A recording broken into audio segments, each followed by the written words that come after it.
Hello everyone, আমি শহীদুল ইসলাম, আজকের video ক্লাসের এডুকেটর ফ্রম পোর্সার পাওয়ার্ড বাই স্কোরার এরিনা। আজকে আমরা অসিলেশন অ্যান্ড ওয়েভসের ইউনিট 10 ডপলার ইফেক্ট একটা বিশেষ পার্ট, এই পার্টে আলোচনা শুরু করব। কিন্তু এই আলোচনায় যদিও খুব একটা থিওরিটিক্যাল আলোচনা নয়, ডপলার ইফেক্টের থিওরিটিক্যাল আলোচনা খুব একটা করব না। এখানে কম্পিটিশন পরীক্ষায় বিশেষ করে নিট এবং যেই মেন পরীক্ষায় ডপলার ইফেক্টের যে উপরে যে প্রশ্নগুলো জিজ্ঞেস করে, সেখানে যেটা সমস্যা হয়, মেনলি যেটা সমস্যা হয়, এই প্রবলেমের ক্যালকুলেশন বা প্রবলেমটা খুব বেশি কঠিন থাকে না, সেটা খুব বেশি প্রবলেমেটিক নয়, কিন্তু প্রবলেমটা হচ্ছে এর যে বিভিন্ন কেসের ফর্মুলা আছে সেই ফর্মুলাকে ডিরেক্টলি লেখা, এবং সেটা উইদিন 20 সেকেন্ড বা 30 সেকেন্ড তোমাকে ডিসিশন নিয়ে ফর্মুলাটা লিখতে হয়। পরীক্ষার হলে এরকম কোনো সুযোগ থাকে না যে এই যে কোনো একটা পার্টিকুলার প্রবলেমের জন্য যে ফর্মুলাটা লাগবে সেটাকে ডিডিউস করে তারপরে তুমি সেটা সলভ করবে। সেটা করা যেতেই পারে, কিন্তু সেক্ষেত্রে টাইম ইনভেস্টমেন্ট অনেক বেশি হবে।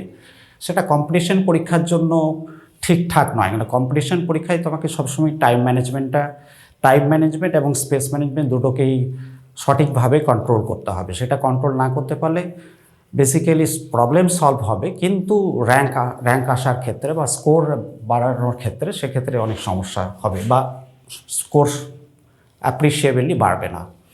এখন ডপলার ইফেক্টের আমরা যে ফর্মুলা লিখব, এখানে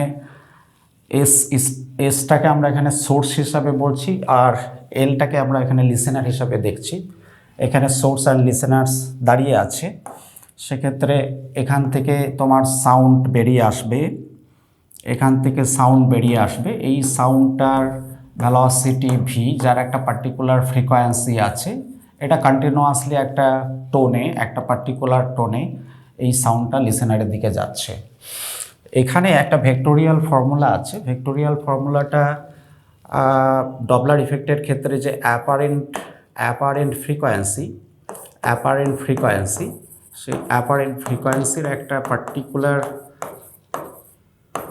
একটা ফর্মুলা আছে। সেই ফর্মুলা হচ্ছে n prime is equal to n, আমরা লিখব V dot R cap minus V nought dot R cap by V dot R cap minus V S dot R cap. এখানে বিশেষভাবে যেটা মনে রাখতে হবে সেটা হচ্ছে যে একটা ইউনিট ভেক্টর আমরা এখানে নিয়েছি, যে ইউনিট ভেক্টরটা সবসময় ডাইরেকশনটা always from source to listeners. এই ইউনিট ভেক্টর আর একটা unit vector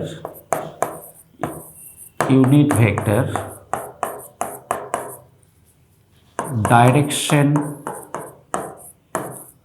always from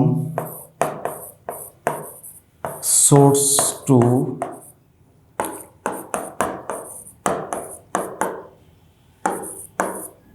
listener, direction always source to listener।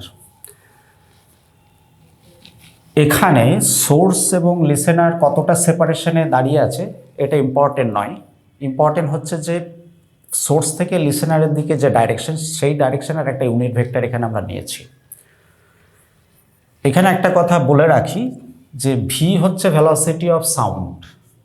এখন দেখো এই ভি ভেলোসিটি আর ইউনিট ভেক্টরের ডাইরেকশনটা it is always same direction হওয়ার জন্য আমরা লিখতে পারবো যে এই ভি ডট আর ক্যাপ, এটা magnitude of V is V and magnitude of unit vector is 1 and angle between v vector and r vector is always same, so therefore angle is same, so therefore cos 0 and it is the value of this is v. So this formula can be modified.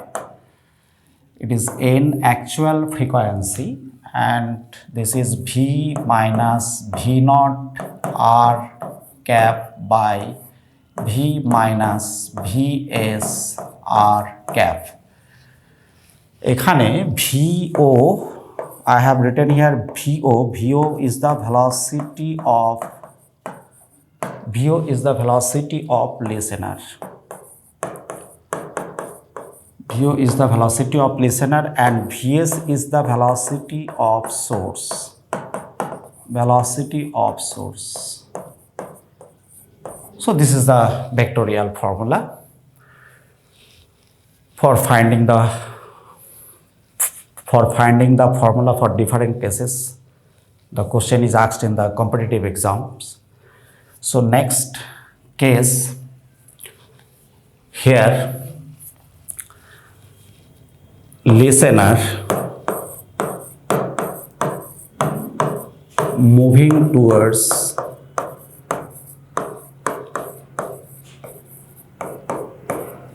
stationary source.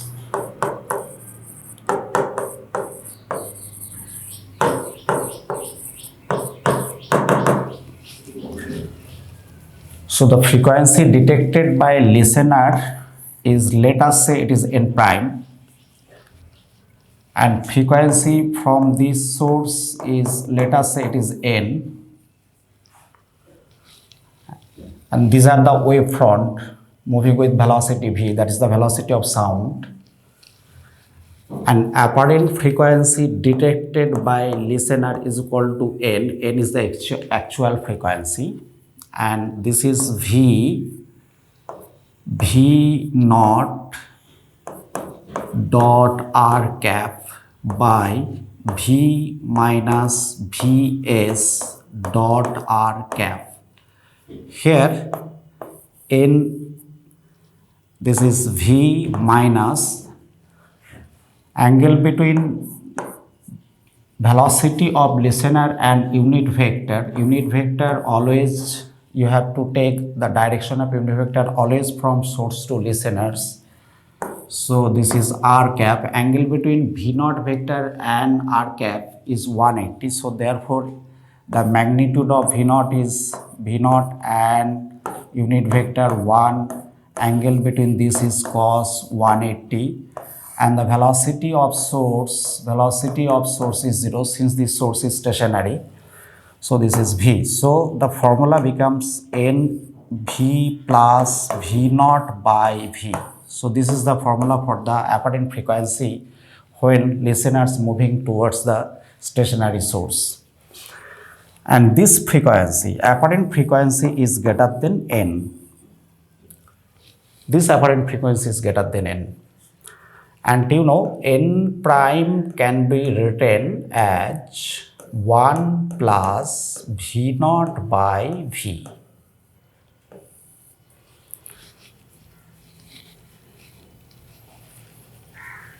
So here আমরা যেটা apparent frequency পেয়েছি সেটা হচ্ছে তোমার n prime is equal to n 1 plus V by V nought. n prime minus n is equal to, we can say, n v by v naught. So del n is the change in frequency is equal to actual frequency by v naught by, sorry, it is v naught, it is n, it is actually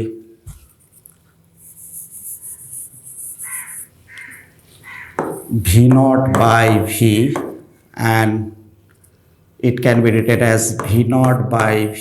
So del n is the change in frequency and n is the actual frequency, and this is v naught by v.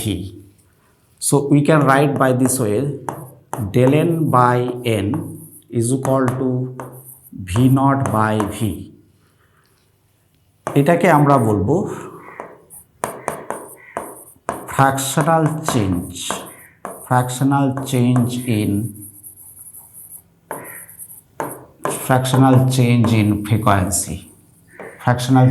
frequency, or you can say it is also a relative change in frequency. And velocity of any object by velocity of sound,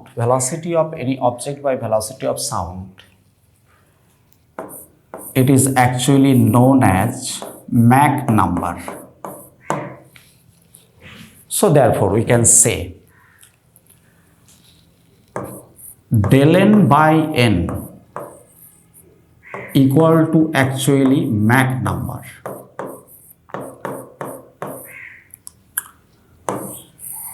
Del n by n is equal to, we can say it is Mach number. Mach number, what is Mach number? Mach number is the velocity of any object with respect to the velocity of sound. বোঝা গেছে?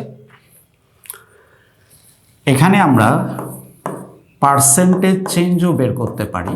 Percentage change মানে এটাকে তুমি multiplied by 100 Mac number.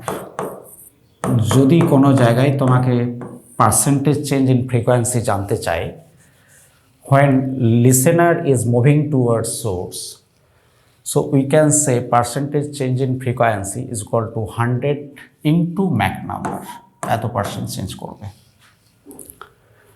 So our next case, হ্যাঁ এখানে আরেকটা বিষয় বলে রাখা খুব প্রয়োজন, খুব ইম্পর্টেন্ট কনসেপ্ট আছে এখানে, একটা ইম্পর্টেন্ট কনসেপ্ট আছে, তোমরা সেটা মনে রাখবে। ইম্পর্টেন্ট কনসেপ্টটা হচ্ছে when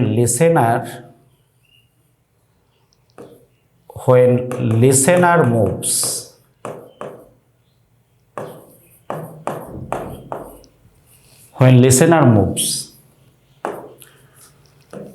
time period of sound wave changes and henceforth and hence frequency changes. এখানে একটা কথা আমাদের কনসেপচুয়ালি মনে রাখতে হবে, যদিও এটা থিওরিটিক্যাল ডিসকাশন বা এক্সপ্লেনেশন আমি এখানে দিচ্ছি না, কিন্তু তোমরা এটা খেয়াল রাখবে, সবসময় মাথায় রাখবে যে লিসেনার যখন মুভিং কন্ডিশনে থাকবে, সোর্স যদি দাঁড়িয়ে থাকে, সোর্সের খবর আমরা নিচ্ছি না এখন, যদি লিসেনার মুভিং কন্ডিশনে থাকে, মুভিং টুয়ার্ডস বা মুভিং অ্যাওয়েজ, এই অবস্থায় যে কনজিকিউটিভ ওয়েভফ্রন্টগুলো থাকে, ওই কনজিকিউটিভ ওয়েভফ্রন্টগুলো টাইম পিরিয়ডে চেঞ্জ করে। তোমরা জানো দুটো কনজিকিউটিভ ওয়েভফ্রন্টের মধ্যে যে সময়ের ব্যবধান, যে time gap between two consecutive wavefront, সেটাকে আমরা টাইম পিরিয়ড বলি। যখনই লিসেনার মুভ করে, এই কনজিকিউটিভ ওয়েভফ্রন্টের মধ্যে যে টাইম গ্যাপ, এই টাইম গ্যাপটা চেঞ্জ করে। আর টাইম গ্যাপ চেঞ্জ করলে, যেহেতু ফ্রিকোয়েন্সিটা প্রপোর্শনাল টু 1/t, টি পরিবর্তন হলে সেখানে ফ্রিকোয়েন্সিটারও পরিবর্তন আসবে। তাহলে এখানে ফ্রিকোয়েন্সি চেঞ্জ হওয়ার কারণটা হচ্ছে the reason behind the change in frequency is the change in the time period. বিশেষভাবে মনে রাখবে, এখানে বিশেষভাবে মনে রাখবে এই কনসেপ্টে, এখানে বিশেষভাবে মনে রাখবে change in, there is no change in wavelength. এখানে কিন্তু there is no change in wavelength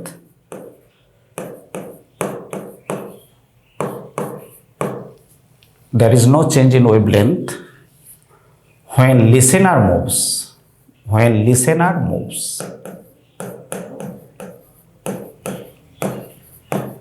listener যদি মুভ করে, সেক্ষেত্রে ওয়েভলেন্থের কোনো চেঞ্জ আসবে না। এখানে যে চেঞ্জটা আসবে সেটা হচ্ছে টাইম পিরিয়ডের চেঞ্জ আসবে। টাইম পিরিয়ড যে চেঞ্জের জন্যই ফ্রিকোয়েন্সি চেঞ্জ করবে। নেক্সট ডিসকাশন,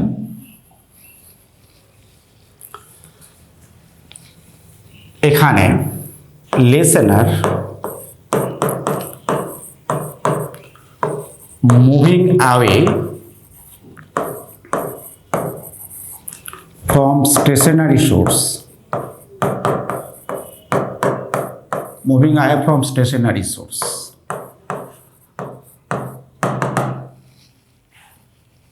একইভাবে আমরা যদি formula directly apparent formula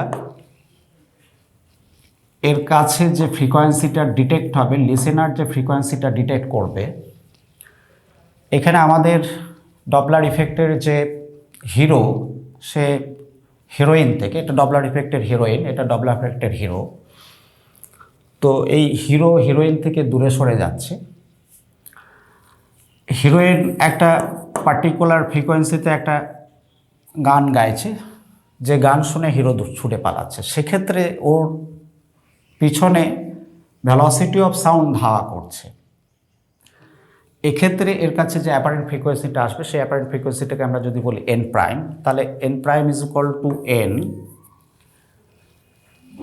V minus V not magnitude of the velocity of listener. Magnitude of unit vector is 1, but here direction of unit vector always taken from source to listeners. এটা সবসময় মাথায় রাখবে, এই একটাই কথা এখানে সবসময় মাথায় রাখতে হবে ডপলার ইফেক্টের যে কোনো কেস ডিলস করার সময়। আর ভেক্টরের ডাইরেকশনটা সবসময় সোর্স থেকে লিসেনারের দিকে নিতে হবে। এখানে হচ্ছে ভেলোসিটি অফ লিসেনার, এই ডাইরেকশনটা, both the direction are same direction, direction of R cap and direction of velocity. So therefore this is cos 0 and velocity of source is 0, so therefore it is v. So n prime is equal to simply n v minus v naught by v, and this can be written as 1 minus v naught by v. এখানে তুমি লক্ষ্য করো যে ফ্রিকোয়েন্সিটা, apparent frequency যেটা detected by the listener, সেটা actual frequency থেকে কম হচ্ছে। এখানে ফ্রিকোয়েন্সিটা ডিক্রিজ করছে, আগের কেসে ফ্রিকোয়েন্সিটা ইনক্রিজ করছিল। তবুও সেক্ষেত্রে, এক্ষেত্রেও আমরা বলতে পারি যে del N by N is equal to V nought by V, it is also Mach number. আগের ক্ষেত্রে এটাও ম্যাক নাম্বার। প্রিভিয়াস কেসে যখন listener moves towards the stationary source, সেটাও ম্যাক নাম্বার ছিল, বাট সেক্ষেত্রে রিলেটিভ চেঞ্জ আর ফ্র্যাকশনাল চেঞ্জটা ইনক্রিজ করছিল, ফ্রিকোয়েন্সিটা ইনক্রিজ করছিল। এক্ষেত্রে ফ্রিকোয়েন্সিটা ডিক্রিজ করছে, but it is Mach number. Del n by n is equal to v naught by v. V naught is the velocity of the listener and v is the velocity of sound. এটা গেল তোমার listener moving away from the stationary source. এবারের case যেটা আসছে সেটা হচ্ছে যে source moving towards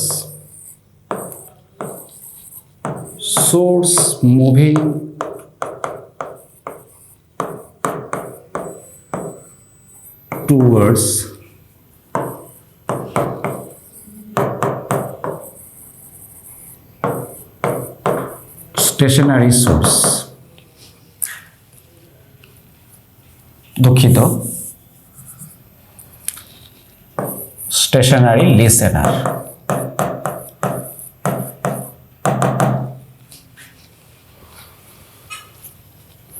apparent frequency all time detected by listener, and here the actual frequency of tone is n, and unit vector always from source to listener.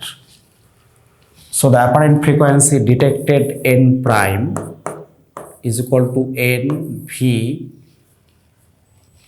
এখানে দেখো যে velocity of listener 0 আছে, তাহলে নিউমারেটরের যে ক্যালকুলেশন সেখানে শুধু V এসে যাবে, ভেলোসিটি অফ সাউন্ড। এখানে ক্যালকুলেশনটা ডিনোমিনেটরে V minus V S unit vector 1 and angle between vs and r cap is equal to angle between r cap and vs 0, so therefore direction same direction, so it is again cos 0।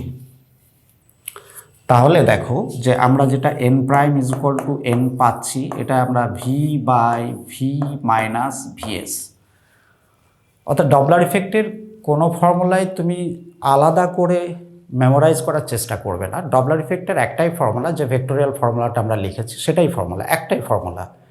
এখানে বিভিন্ন কেসে just তোমাকে অ্যাঙ্গেলটা দেখে নিতে হবে। অ্যাঙ্গেলটা কার সঙ্গে কার দেখবে? অ্যাঙ্গেলটা দেখবে আর ইউনিট ভেক্টর। আর ইউনিট ভেক্টর কি না, আর ইউনিট ভেক্টরটা হচ্ছে একটা ইউনিট ভেক্টর যার ভ্যালুটা 1। এখানে ডাইরেকশনটা ইম্পর্টেন্ট, ডাইরেকশনটা সবসময় হচ্ছে সোর্স টু লিসেনার। এর সঙ্গে ভেলোসিটিগুলোর ডাইরেকশন সবসময় তোমাকে কনসিডার করতে হবে। কনসিডার করলেই তুমি একটু ভাবলেই ফর্মুলা ডাইরেক্টলি লেখা যাবে। সেজন্য আলাদা করে ডপলার ইফেক্টের কোনো ফর্মুলা মেমোরাইজ করার প্রয়োজন নেই। এখানেও দেখো যে N prime greater than n, এখানেও ফ্রিকোয়েন্সিটা বাড়ছে, এখানেও ফ্রিকোয়েন্সিটা বাড়ছে। তার মানে আমরা লিখতে পারবো যে N prime minus N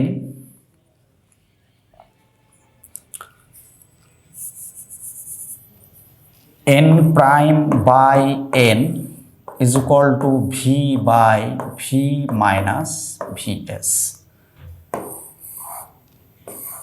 apparent frequency এবং অ্যাকচুয়াল ফ্রিকোয়েন্সির যে রেশিও সেটা হচ্ছে v by v minus vs। এটাকে আমরা যদি আরেকটু ফার্দার ডিসকাশন করি, ইন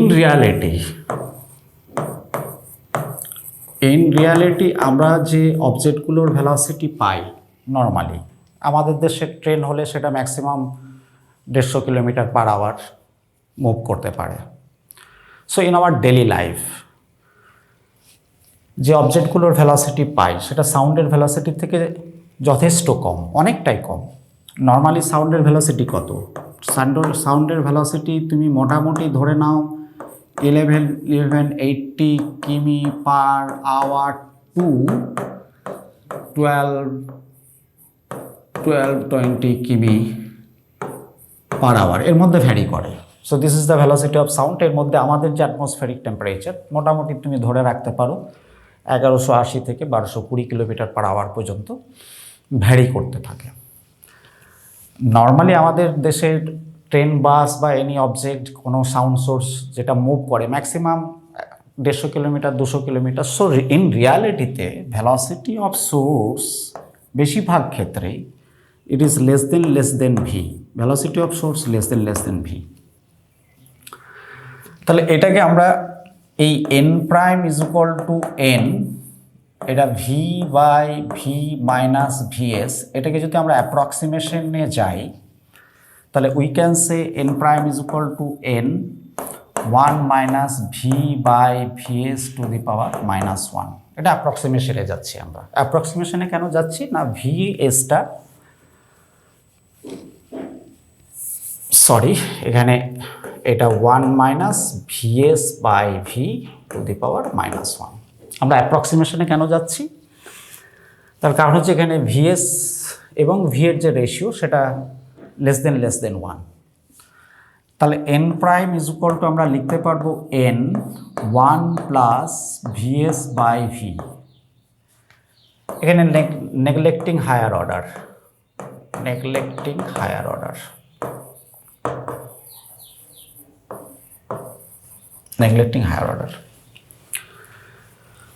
তাহলে এখানেও দেখো ডেল এন বাই এন, যেটা আমরা প্রথমেই ক্যালকুলেট করেছি, এটার সমান আমরা লিখতে পারবো VS by V. It is again also it is Mach number.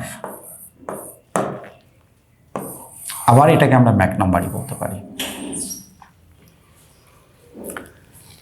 এখানে একটা বিশেষ, এই ফর্মুলাতে আমরা একটা বিশেষ ইম্পর্টেন্ট কনসেপ্ট ইউজ করব। কনসেপ্টটা হচ্ছে, এখানে তুমি মনে রাখবে, যদিও আমরা এর থিওরিটিক্যাল কোনো এক্সপ্লেনেশন দিচ্ছি না এখানে, কম্পিটিশন পরীক্ষার জন্য সেটা প্রয়োজনও হয় না, কিন্তু এই ইনফরমেশনটা কনসেপচুয়ালি মনে রাখা দরকার। when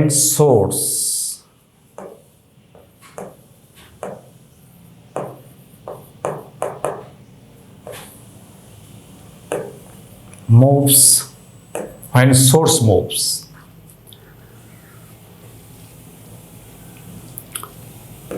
wavelength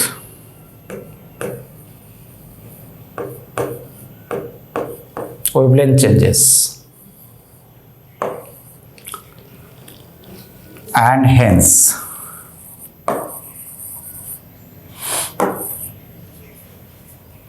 frequency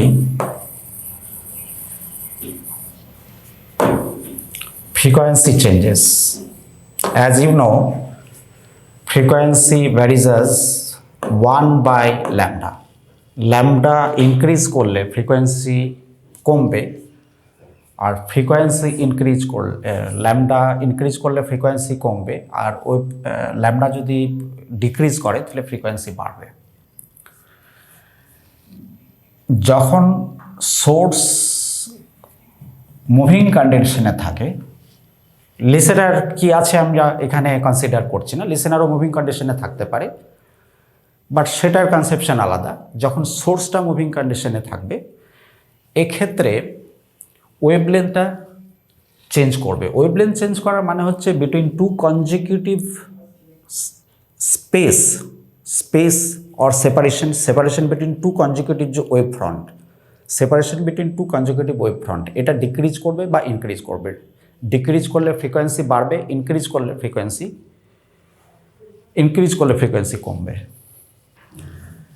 এখন আমরা জানি যে v is equal to n lambda,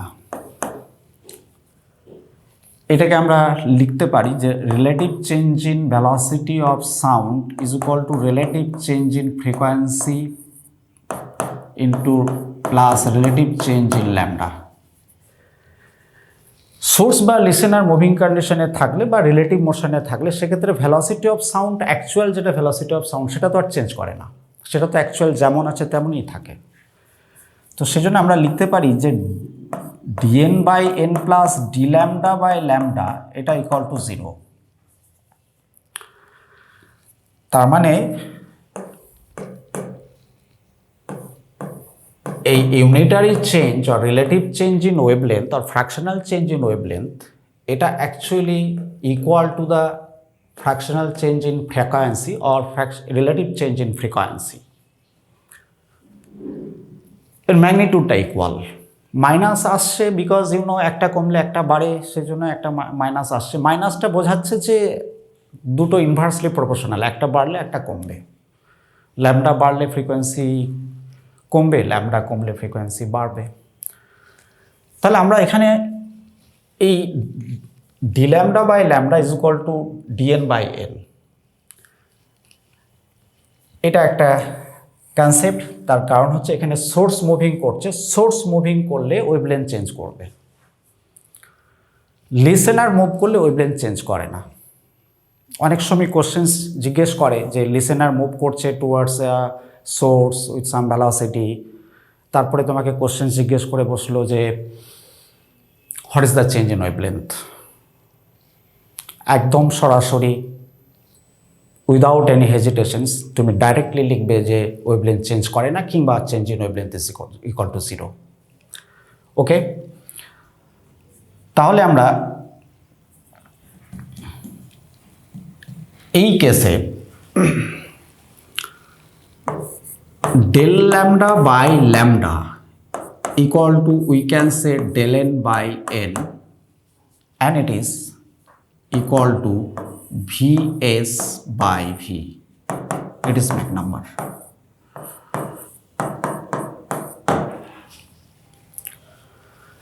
এটা একটা ইম্পর্টেন্ট ফর্মুলা ডপলার ইফেক্টের ক্ষেত্রে। লাইটের ক্ষেত্রেও আমরা এই ফর্মুলা কাজে লাগাতে পারি। লাইটের ক্ষেত্রে এই ফর্মুলাটাকে যখন আমরা কাজে লাগাবো D lambda by lambda, because লাইটের স্পিড অনেক বেশি এবং কোনো লাইট সোর্স তার স্পিড লাইটের রেসপেক্টে অনেক অনেক কম। সো ক্লাসিক্যালি যদিও লাইটের ক্ষেত্রে রিলেটিভিস্টিক অ্যাপ্রোচ দেওয়া উচিত, কিন্তু এক্ষেত্রে আমাদের সিলেবাস লেভেলে রিলেটিভিস্টিক অ্যাপ্রোচ দেওয়ার প্রয়োজন নাই। আমরা ব্যাপারটা ক্লাসিক্যালি কিছুটা এরর নিয়ে ক্লাসিক্যালি ব্যাপারটাকে ডিলস করতে পারি এবং প্রবলেমও জিজ্ঞেস করে। এক্ষেত্রে আমরা D lambda by lambda is equal to U by C লিখব। এখানে ইউ হচ্ছে velocity of any light source, velocity of any light source, and c is the velocity of light.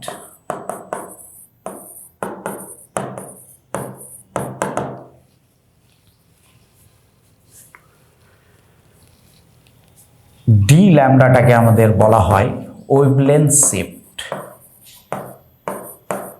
d ল্যামডাটাকে বলা হয় wavelength shift. d lambda is known as wavelength shift.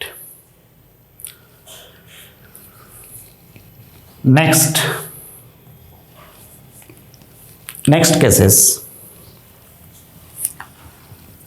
source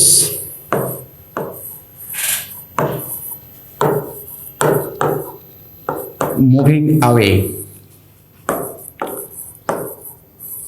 from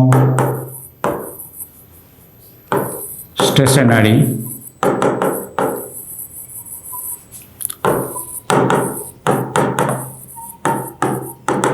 listener. This is the direction of unit vector r cap, and velocity of source is opposite to the unit vector taken, and apparent frequency n prime is equal to n v by v minus vs 1 cos 180. So therefore it is n v by v plus vs. এখানে frequency decrease করছে,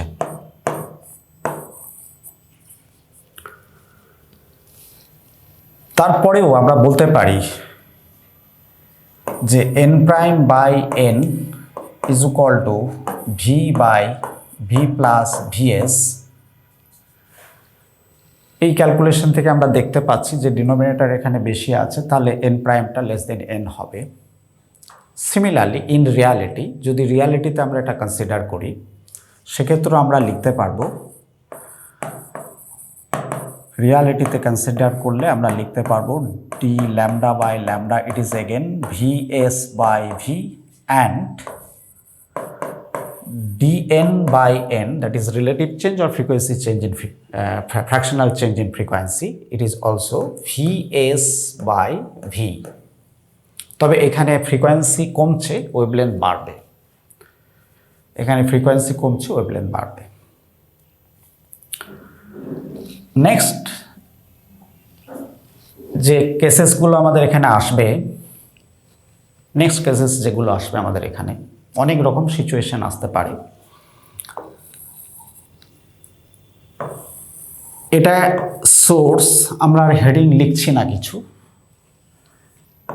এখানে দেখো velocity of source and this is the velocity of listener, it is moving towards each other and direction it is r cap.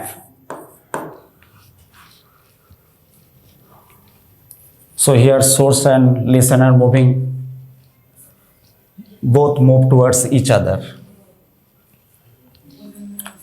Apparent frequency, here frequency is actual frequency n and frequency detected by listener is n prime. So n prime is equal to n v, angle between v naught and r cap is 180, cos 180 means minus, so this becomes v plus by angle between vs and r vector 0, so therefore this is v minus vs। Actual ফর্মুলাতে minus আছে, তাহলে cos 0 যদি 1 হয় তাহলে v minus vs হবে। এটা হচ্ছে frequency, এই ফ্রিকোয়েন্সিটাও গ্রেটার দেন n, এখানে ফ্রিকোয়েন্সিটা বাড়ছে, তবে মনে রাখা দরকার in this case the frequency change is maximum. এই সিচুয়েশনে যখন সোর্স এবং লিসেনার দুজনের দিকে ছুটে যাবে, তখন ফ্রিকোয়েন্সি যে চেঞ্জটা পাবে সেটা ম্যাক্সিমাম চেঞ্জ।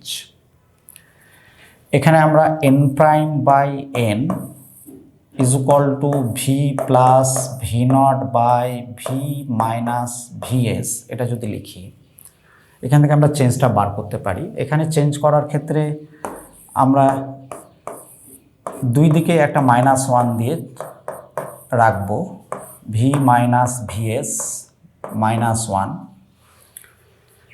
এটাকে তোমরা একটু ক্যালকুলেট করো, এন প্রাইম বাই এন, এটা তুমি দেখো, এটা আমাদের আসবে V nought plus VS by V minus VS. তার মানে relative change in frequency is equal to V plus V nought plus VS by V minus VS. এটা হচ্ছে রিলেটিভ চেঞ্জ ইন ফ্রিকোয়েন্সি। এক্ষেত্রে ফ্রিকোয়েন্সিটা সব থেকে বেশি চেঞ্জ করে। নেক্সট কেস যেটা পাবো, source S, listener L, moving away from each other.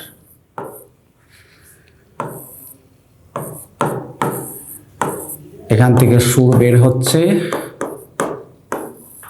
velocity v, this is the direction of r cap,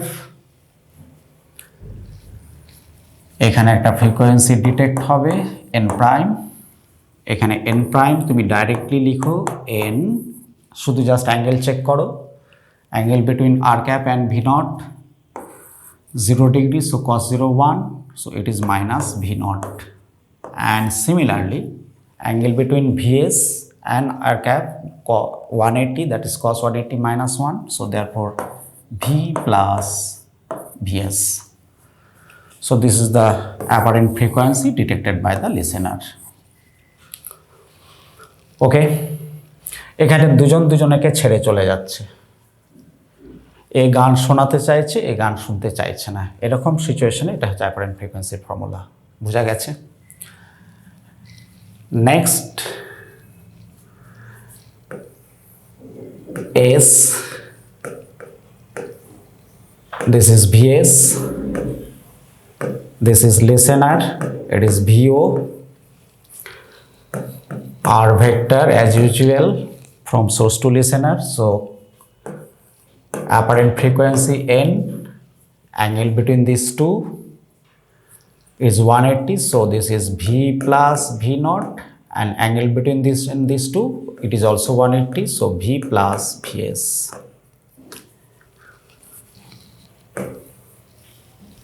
Here listener and source moving in the same direction. এখানে source দূরে সরে যাচ্ছে, listener তাকে ধাওয়া করছে, এ গান শোনাতে চাইছে না, এ গান শুনতে চাইছে, এর পেছনে ধাওয়া করেছে। এখানে এক্ষেত্রে যে অ্যাপারেন্ট ফ্রিকোয়েন্সি এর কাছে পৌঁছাবে, যেটা ডিটেক্ট হবে বাই দ্য লিসেনার, সেটা n prime is equal to n v plus v nought by v plus vs। আর যেসব সিচুয়েশন এখানে আসতে পারে, source moving with a velocity vs and listeners also moving with velocity v naught, and this is the direction of r cap. So frequency n, apparent frequency n prime. So apparent frequency n, angle between r cap and v naught same direction, so this is v minus v naught, r cap vs same direction, so v minus vs. এটা একটা case. তাছাড়াও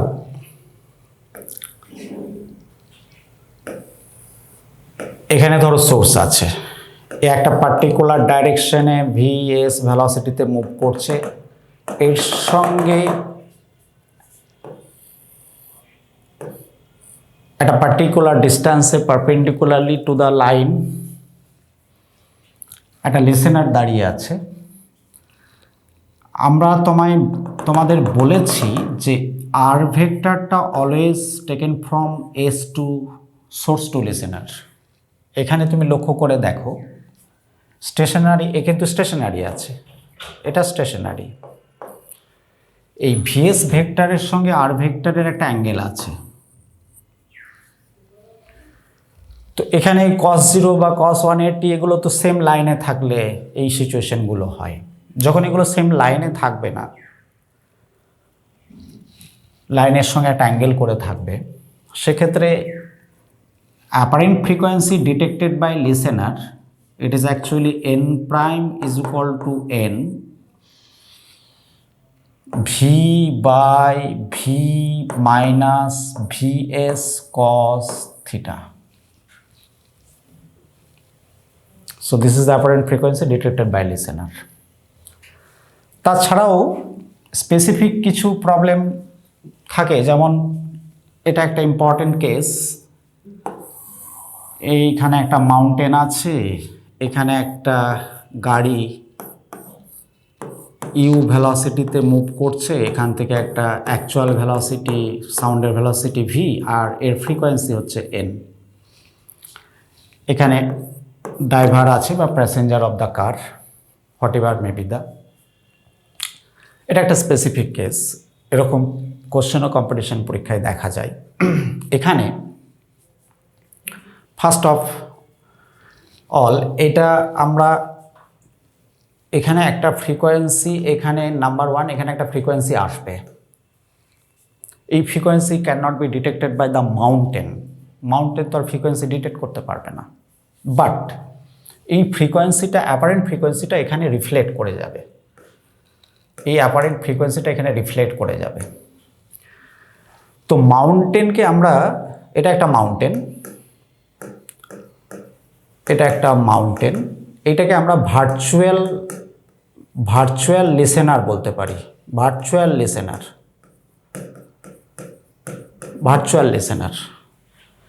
এই virtual listener কাছে যে ফ্রিকোয়েন্সিটা আসবে সেটা হচ্ছে তোমার n prime is equal to n।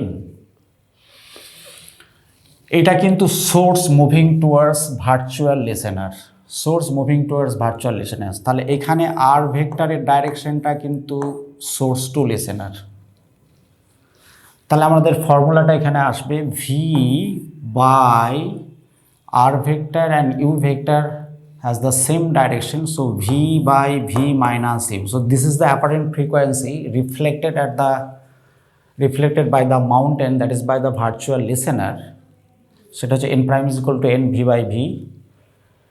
by v minus u. Similarly, একই গাড়ি এই মাউন্টেনের দিকে মুভ করছে, এখানে তুমি ভেবে দেখো একজন লিসেনার বসে আছে, ফ্রিকোয়েন্সি রিফ্লেক্টেড এন প্রাইম। যেহেতু এটা একটা মাউন্টেন, ফ্রিকোয়েন্সি যেটা সাউন্ডটা রিফ্লেক্ট করে গেছে, যে ফ্রিকোয়েন্সি এখানে যে ফ্রিকোয়েন্সিতে ইনসিডেন্ট হয়েছে সেই ফ্রিকোয়েন্সিতে ওটা রিফ্লেক্ট করেছে। এখন এর কাছে নতুন করে এই ফ্রিকোয়েন্সিটা apparently the driver of the car or the passenger of the কারের কাছে এই ফ্রিকোয়েন্সিটা অ্যাপারেন্টলি চেঞ্জ হয়ে আসবে। তো ওর কাছে যখন চেঞ্জ হয়ে আসবে N double prime, let us say it is N prime. এটা একটা, এই যে মাউন্টেন, ওখানে তুমি ভেবেছিলে ভার্চুয়াল লিসেনার, এখানে ভেবেছিলে, এগুলো জাস্ট ভাবনা। এটাকে তুমি ধরতে পারো ভার্চুয়াল সোর্স।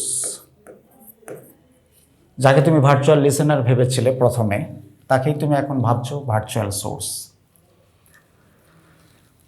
তো এই ভার্চুয়াল সোর্সে আর ক্যাপের ডাইরেকশনটা always from source to listener. এখন লিসেনার গাড়িতে বসে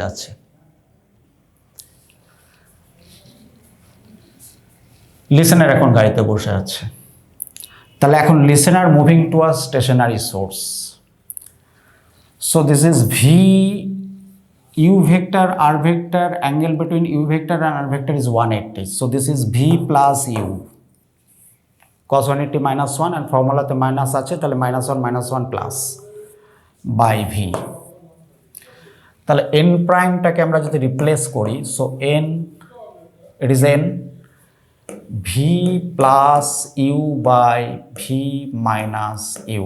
এটা দেখো কেসটা অনেকটা এরকম, তুমি এটাকে আইডেন্টিক্যালি ম্যাচ করাতে পারো। When source and listener moving towards each other, when source and listener moving towards each other, তখন দেখবে আমরা এর আগের কেসে যে অ্যাপারেন্ট ফ্রিকোয়েন্সি বের করেছি সেখানে তোমরা দেখবে যে when source and listener moving towards each other, তখন ফর্মুলাটা এরকমই হয়, V plus V O by V minus V S. But এখানে ভিএস এবং ভিও যেটা সোর্স ছিল সেটাই এখন লিসেনার্স হয়ে গেছে, সুতরাং ভেলোসিটিটা ইউ নিয়েছি আমরা। তার মানে আইডেন্টিক্যালি এটাকে তুমি ম্যাচ করাতে পারো when source and listener moving towards each other. তো এরকম ধরনের প্রবলেমও কোনো ক্ষেত্রে তুমি পেতে পারো। প্রবলেমটা হচ্ছে ফর্মুলাটা লেখা। সো ফর্মুলাটা লিখতে তোমাকে খুব ঠান্ডা মাথায় লিখতে হবে। বাকি কাজ যেটা ক্যালকুলেশন আছে সেটা খুব লিস্ট ক্যালকুলেশন, খুব বেশি সেটা কঠিন থাকে না। সো ডবলার ইফেক্টের প্রবলেম খুব বেশি কঠিন নয়, ইজি প্রবলেমই থাকে, কিন্তু ফর্মুলাটা লিখতে হবে সঠিকভাবে। এবং তার reaction time in the examination হল 10 সেকেন্ড 20 সেকেন্ডের মধ্যে ডিসিশন নিতে হবে কোন ফর্মুলা লিখবে। আর মেমোরাইজেশন করে নিয়ে যেতে পারো, কিন্তু সেটা অনেক বেশি চাপের, অনেক বেশি টেনশন ক্রিয়েট করে মাইন্ডে। সো আমি এই মেমোরাইজেশন করে ফর্মুলা মনে রাখার ক্ষেত্রে আমি সাজেস্ট করি না স্টুডেন্টদের। এবার আমরা কিছু স্যাম্পল প্রবলেম দেখব। এ ট্রেন অ্যাপ্রোচিং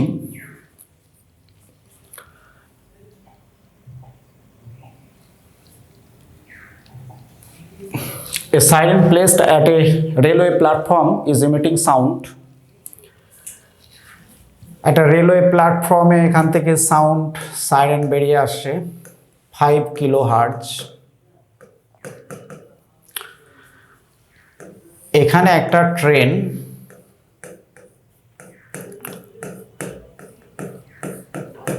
এটা এ ট্রেন, এর একটা ভেলোসিটি আছে ভিএ, এখানে ডেফিনেটলি লিসেনার আছে। So listener moving towards stationary source. একইভাবে ফেরার দিনে ইন দ্য রিটার্ন জার্নি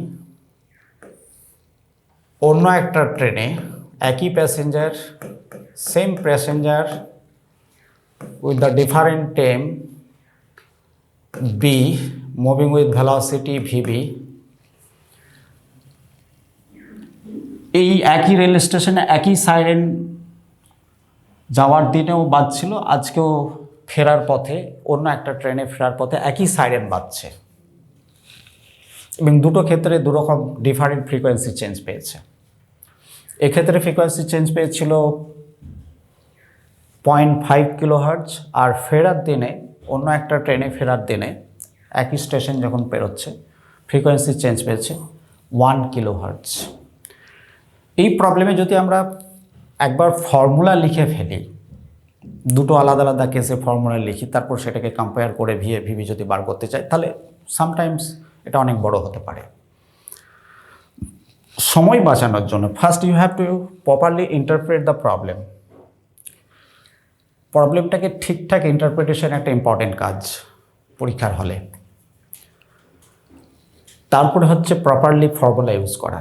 এখন আমরা যদি ডাইরেক্ট ফর্মুলাতে চলেই যাই, তাহলে দুটো আলাদা আলাদা কেসে ফর্মুলা ইউজ করে আমাদেরকে কম্পেয়ার করে প্রবলেমটার উত্তরে বেরিয়ে আসতে হবে। কিন্তু আমার সাজেশন সেখানে যে এই প্রবলেমটার ক্ষেত্রে আমরা যেহেতু লিসেনার মুভিং টুয়ার্ডস সোর্স, আমরা ডিরেক্ট লিখতে পারি del n by n is equal two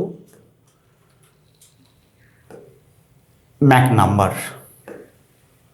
এটাকে আমরা ইউ বলি, তাহলে বেটার হবে ভাবতে। So Mach relative change in frequency is Mach number. তুমি লক্ষ্য করে দেখো দুটো কেস, ইউ এ প্রশ্নতে বলেছে, প্রশ্নটা একবার দেখে নাও, the ratio of velocity of train B to the train of A. তাহলে আমরা UV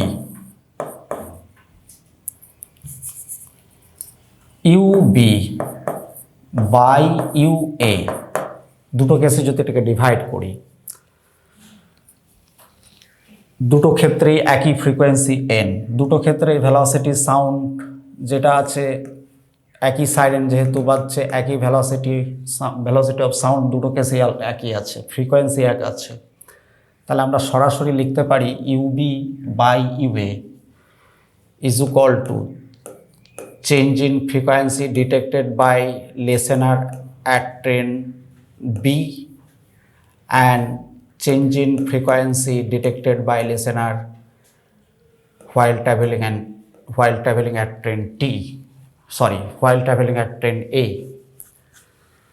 So this change, as per the problem, actual frequency 5 kilohertz and change is 6 kilohertz, so it is change 1 kilohertz, and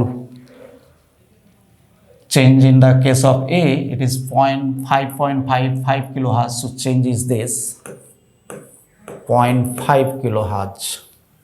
So this can be written as 2.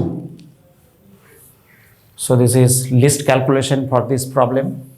You can do this job by taking the relative change in frequency equal to Mach number. Okay, so answer is B. So next problem. Train approaching a railway crossing speed 120 km/h sounds at short visible whistle at frequency 640 Hz. এখানে একটা situations আছে, একটা train একটা স্টেশনের দিকে যাচ্ছে, এখানে একজন লিসেনার দাঁড়িয়ে আছে স্ট্যান্ডিং কন্ডিশনে। সো এটা আমাদের স্টেশন, এই স্টেশনের দিকে একটা ট্রেন মুভ করছে।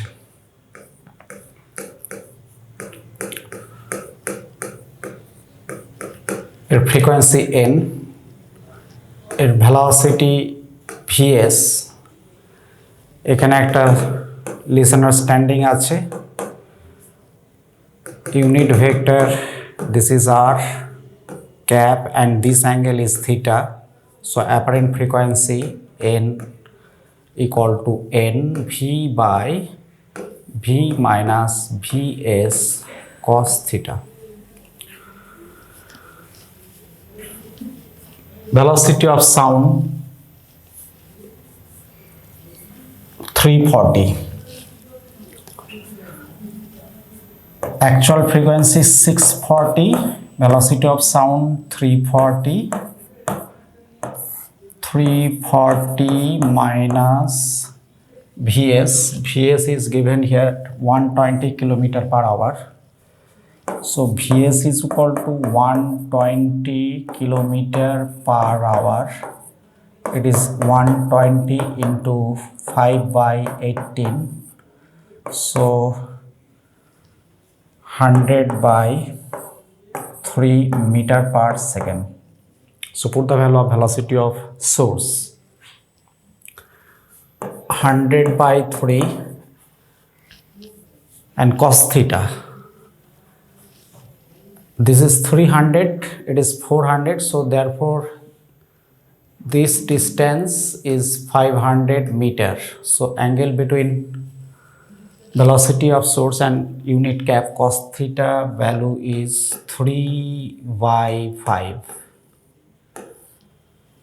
So this is 640, 340 by 320, and the apparent frequency detected by moving listener is 680 Hz. Is the right option here. Next sample problem. A man is watching two trains, one leaving, another coming in. এখানে একটা train এই লোকটা থেকে দূরে সরে যাচ্ছে, আর একটা train coming in, আর একটা ট্রেন লিসেনারের দিকে যাচ্ছে।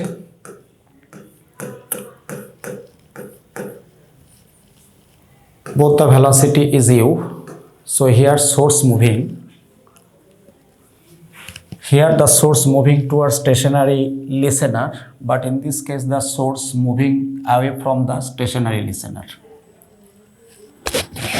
And you know, for this source, this is the direction of r cap, and for this running source, for the direction of r cap is from source to listener. So this is very important. You have to first find out the direction of the unit vector, source to listener, source to listener. So one is leaving, another is coming in towards the stationary listener.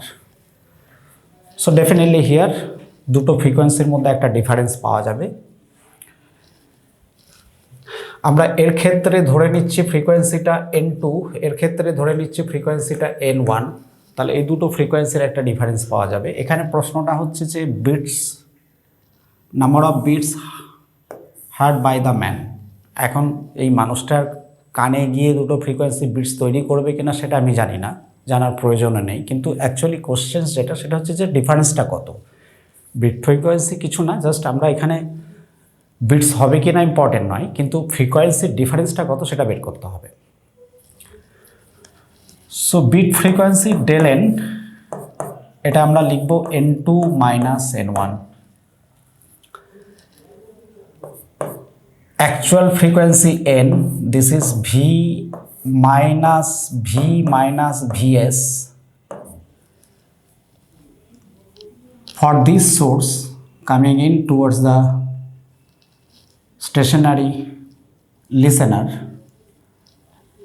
r vector, direction of r vector and source, that is cos 0 equal to 1, so v minus vs. Similarly, moving away, angle between unit r vector and u, opposite cos 180, so this is v plus vs. So this is the bit frequency. So nv,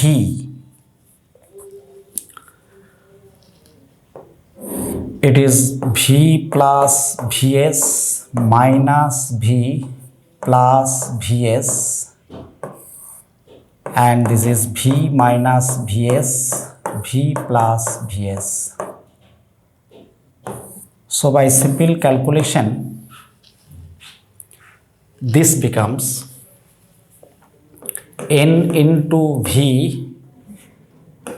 into 2vs by v plus vs by v minus vs.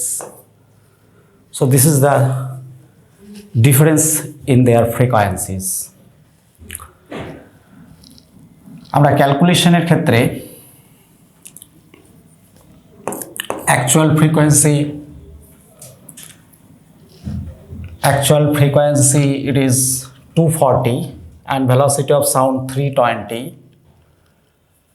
and velocity of source is 4 meter per second.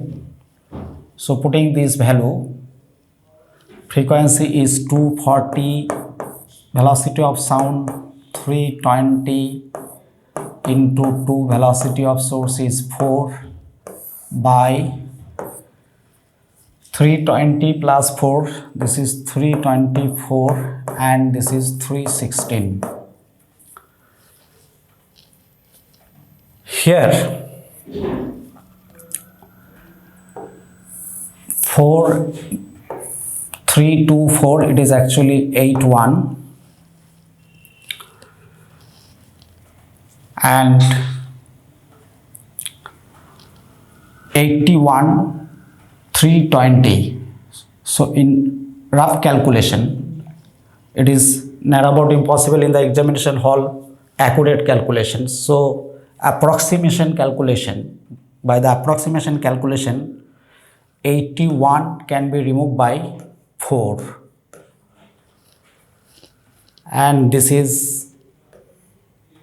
7 into 9, 4 316, it is 79 and 240. If it is 80, then 240 by 80 is equal to 3, but it is 79. 79 can be removed by 240, it is approximately 3, actually more than 3, slightly greater than 3, but you write here 3. So 3 into 2, that is 6 Hertz. Next sample problem, a star moving towards Earth with speed of 4.5 10 to the power 6 meter second inverse. এখানে source একটা দর্শক মানে পৃথিবী পৃষ্ঠে অবস্থিত একটা দর্শকের দিকে এগিয়ে আসছে, এক্ষেত্রে frequency n prime is equal to n V by V minus VS. যেহেতু কোশ্চেন্সটা আছে যে অ্যাপারেন্ট ওয়েভলেন্থ উইল বি, তাহলে আমরা এখানে V by lambda prime is equal to V by lambda, V by lambda prime, V by lambda, this is v by v minus vs, so lambda prime is equal to lambda v minus vs by v। তাহলে দেখো, লক্ষ্য করে দেখো, এখানে ফ্রিকোয়েন্সিটা যে frequency আছে actual frequency থেকে apparent ফ্রিকোয়েন্সিটা বড় হবে। ফ্রিকোয়েন্সি যেহেতু বাড়ছে তাহলে ওয়েভলেন্থটা, অ্যাপারেন্ট যে ওয়েভলেন্থ অ্যাকচুয়াল ওয়েভলেন্থের থেকে ছোট হবে। আমরা এইটুকু কনসেপশন, যেহেতু সোর্স মুভিং টুয়ার্ডস আর্থ, ফ্রিকোয়েন্সি বাড়ছে, ওয়েভলেন্থ কমছে। ওয়েভলেন্থ যেহেতু কমছে, এখানে তোমরা লক্ষ্য করে দেখো ওয়েভলেন্থটা 5890 আছে, তাহলে জাস্ট কনসেপশন, এইটুকু কনসেপশন এনাফ যে ফ্রিকোয়েন্সি বাড়বে, ওয়েভলেন্থ কমবে। যেহেতু ফ্রিকোয়েন্সিটা 5890 আছে, এখানে দেখো 5890 এটা আনসার হতে পারে না। ফ্রিকোয়েন্সি কমছে, মাথায় রাখো, ফ্রিকোয়েন্সি যদি কমে 5978, এটাও কিন্তু অরিজিনাল ফ্রিকোয়েন্সি থেকে বেশি, তাহলে এটাও আনসার হতে পারে না। আর 5896 এটাও অরিজিনাল ফ্রিকোয়েন্সি থেকে বেশি, তাহলে ডিও আনসার হতে পারে না। So obviously the answer is C. সুতরাং এই প্রবলেমটা যেভাবে অপশনগুলো সাজানো আছে তাতে ক্যালকুলেশন দরকার নেই। তবুও যদি তুমি ক্যালকুলেশন করতে চাও তাহলে সেক্ষেত্রে আমরা lambda prime is equal to lambda 1 minus VS by V. এখন ল্যামডা, অরিজিনাল ল্যামডা হচ্ছে 5890, 1 minus 4.5 10 to the power 6 by 3 into 10 to the power 8। এটা 5890, 1 মাইনাস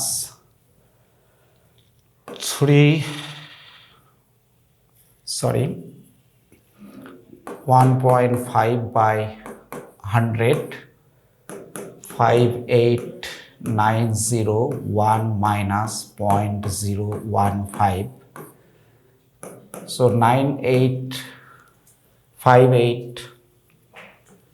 5890 এই ভ্যালুটার লেস দেন 1, তো 5890 সঙ্গে লেস দেন 1 মাল্টিপ্লাইড করলে ভ্যালুটা 5890 থেকে ছোট হবে। তো এইভাবে আমরা ডপলার ইফেক্টের বিভিন্ন প্রবলেম আজকে দেখলাম। ভেক্টোরিয়াল ফর্মুলা কাজে লাগিয়ে আমরা চারটে প্রবলেম চারটে স্যাম্পল প্রবলেম আমরা ক্যালকুলেট করলাম, আনসার বার করলাম। এইভাবে তোমরা বাড়িতে ডপলার ইফেক্টের উপরে প্রবলেম প্র্যাকটিস করতে থাকো, ভেক্টোরিয়াল ফর্মুলা ডাইরেক্টলি কাজে লাগাবার চেষ্টা করো। আমরা পরবর্তীকালে আরও কিছু ডপলার ইফেক্টের উপরে প্রবলেম ভিডিও সেশন বানাবার চেষ্টা করব। তোমরা সবাই ভালো থেকো, প্র্যাকটিস করো, আবার দেখা হবে।